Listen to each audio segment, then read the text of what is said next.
જૂનાગઢમાં પૂર્વ એમએલએ અરવિંદ લાડાણી ભાજપમાં જોડાયા. મંથલીમાં ભાજપ કાર્યકર્તા સંમેલનમાં કર્યા કેસરિયા. પ્રદેશ અધ્યક્ષ સી.આર. પાટીલની હાજરીમાં કેસરિયા.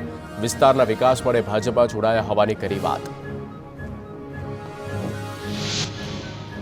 જૂનાગઢમાં ભાજપ કાર્યકર્તા સંમેલનમાં જવાહર ચાવડાની ગેરહાજરી. પોતાના જ મત વિસ્તારમાં યોજાયેલા કાર્યક્રમમાં ચાવડા ગેરહાજર રહેતા અનેક તર્ક વિતર્ક. ચૂંટણી પહેલા ભાજપમાં આંતરિક અસંતોષ. અરવિંદ લાડાણી ભાજપમાં જોડાતા જવાહર ચાવડા નારાજ હોવાની ચર્ચા.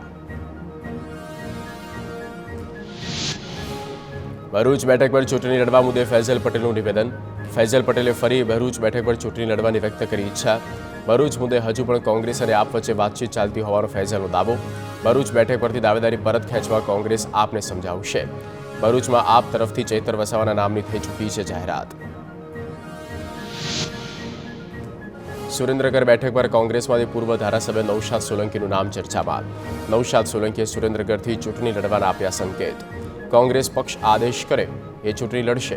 કોને ચૂંટણી લડાવી એ મુદ્દે પક્ષ જ યોગ્ય નિર્ણય કરશે. રાજકોટમાં કોંગ્રેસના લોકસભાના ઉમેદવાર તરીકે વિક્રમ સોરાણીનું નામ આવતા કોંગ્રેસમાં ભડકો. રાજકોટ શહેર કોંગ્રેસ વોટ્સએપ ગ્રુપમાં કાર્યકર્તાઓએ ઠાલવી વેદના. વિક્રમ સોરાણીને ભાજપનો ચેલો ગણાવ્યો. કાર્યકર્તાઓએ કામ નહીં કરવાની આપી ચીમકી. બનાસકાંઠામાં લોકસભાની ચૂંટણીની તૈયારી. સુરક્ષા અંગે ભાભરમાં પોલીસ અને બીએસએફના જવાનોની ફ્લેગ માર્ચ. સોની બજાર, લાઠી બજાર, લાલચોક સહિતના વિસ્તારોમાં ફ્લેગ માર્ચ.